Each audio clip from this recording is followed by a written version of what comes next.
Hi, welcome to my channel. இன்றைக்கி நம்ம என்ன ரெசிபி பார்க்க போகிறோம்னு பார்த்திங்கன்னா, சாப்பாடு சப்பாத்தி எல்லாத்துக்கும் டேஸ்ட்டான ஒரு காளான் கிரேவி தான் செய்ய போகிறோம். அதுக்கு ஒரு வானலில் ஃபஸ்ட்டு எண்ணெய் ஊற்றி கடுகு போட்டிருக்கேன். கடுகு பொரிஞ்சதுக்கப்புறம் கருவேப்பிலை, அப்புறம் வெங்காயம் போட்டு வதக்கிக்கோங்க.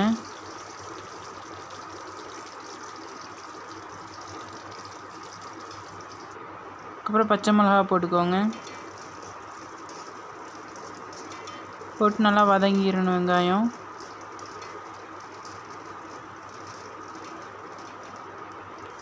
இப்போ வெங்காயம் வதங்கினதுக்கப்புறம் தக்காளியும் போட்டு நல்லா வதக்கி விட்டுக்கோங்க.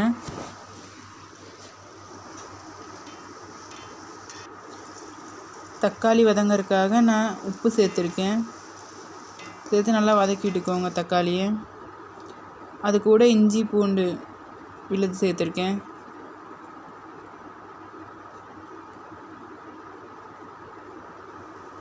இப்போ தக்காளி நல்லா வதங்கிடுச்சு.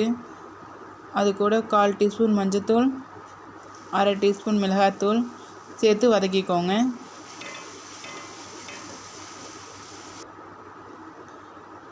இப்போ நம்ம கட் பண்ணி வச்சுருக்க காளான் சேர்த்து நல்லா வதக்கி விட்டுக்கலாம்.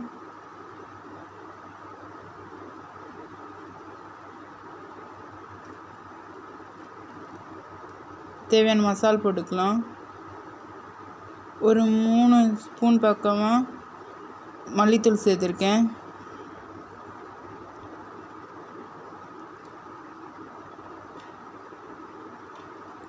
மல்லித்தூள் சேர்த்து நல்லா வதக்கிக்கோங்க.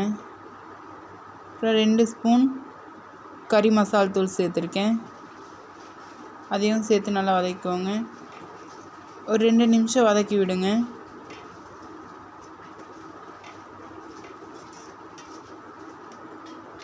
ரெண்டு நிமிஷம் நல்லா வதங்கினதுக்கப்புறம் நம்மளுக்கு எந்த அளவுக்கு கிரேவி வேணுமோ அந்த அளவுக்கு நம்ம தண்ணி ஊற்றிக்கலாம்.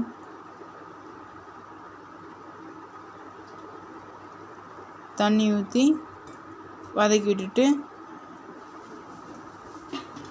ஒரு 15 நிமிஷம் மூடி வச்சு நல்லா குக் பண்ணிங்கன்னா உங்களுக்கு காளான் கிரேவி ரெடி ஆயிடும்.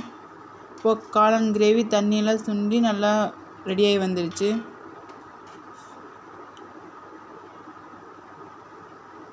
இந்த காளான் கிரேவி ரெடி ஆகிடுச்சு. இப்போ லாஸ்ட்டாக கொத்தமல்லி தழை போட்டு இறக்கிக்கலாம். தேங்க்யூ.